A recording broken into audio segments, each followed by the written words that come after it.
ایک دفعہ کا ذکر ہے، ایک گاؤں میں ایک شخص رہتا تھا۔ اس کا نام عبد الرحمن تھا۔ اس کے 3 بیٹے تھے۔ تینوں اپنے والد سے بہت محبت کرتے تھے۔ عبد الرحمن بھی اپنے بیٹوں سے بہت محبت کرتا تھا۔ ایک مرتبہ عبد الرحمن نے اپنے تینوں بیٹوں کو بلایا اور ان کو ایک ایک سیب دیا اور کہا کہ اس سیب کو ایسی جگہ جا کر کھاؤ جہاں تمہیں کوئی نہ دیکھ رہا ہو۔ جو ایسا کرنے میں کامیاب ہو گیا اسے میں انعام دوں گا۔ تینوں بیٹے والد کو اللہ حافظ کہہ کر اور ان سے دعائیں لے کر گھر سے نکلے۔ دوسرے دن عبد الرحمن نے پھر بیٹوں کو بلایا اور باری باری سب سے پوچھا۔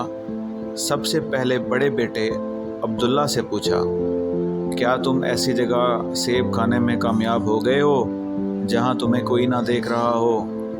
عبداللہ نے جواب دیا، جی بابا جان، میں نے وہ سیب ایک درخت کے پیچھے جا کر کھایا اور وہاں مجھے کوئی نہیں دیکھ رہا تھا۔ پھر عبد الرحمن نے اپنے دوسرے بیٹے سے پوچھا، یوسف تم بتاؤ تم نے کیا کیا؟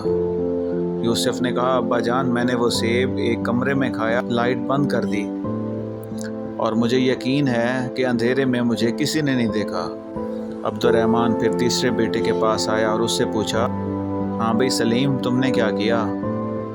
سلیم نے کہا، ابا جان میں نے کتاب میں پڑھا ہے اللہ کا ایک نام ہے بصیر، ہر ایک کو ہر حال میں دیکھنے والا۔ میں نے بہت سوچا تلاش کیا لیکن مجھے کوئی ایسی جگہ نہ ملی جہاں میرا اللہ مجھے نہ دیکھ رہا ہو۔ اللہ تو ہر جگہ دیکھتا ہے، اس لیے میں یہ سیب نہ کھا سکا۔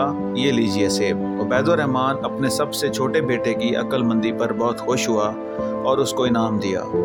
پھر اس نے اپنے بیٹوں سے کہا، میرے پیارے بیٹو، بے شک اللہ ہم سب کو ہر وقت ہر جگہ دیکھتا ہے، ہماری باتوں کو سنتا ہے، جو خیالات ہمارے دل میں آتے ہیں ان کو بھی وہ جانتا ہے، وہ دلوں کے چھپے ہوئے رازوں کو بھی جانتا ہے۔ اللہ کی نافرمانی سے ہر وقت بچو اور اس کے سارے احکامات پر عمل کرو جس پر اللہ تم سے راضی ہو جائے گا اور تمہیں دنیا میں راحت، سکون، اطمینان عطا کرے گا۔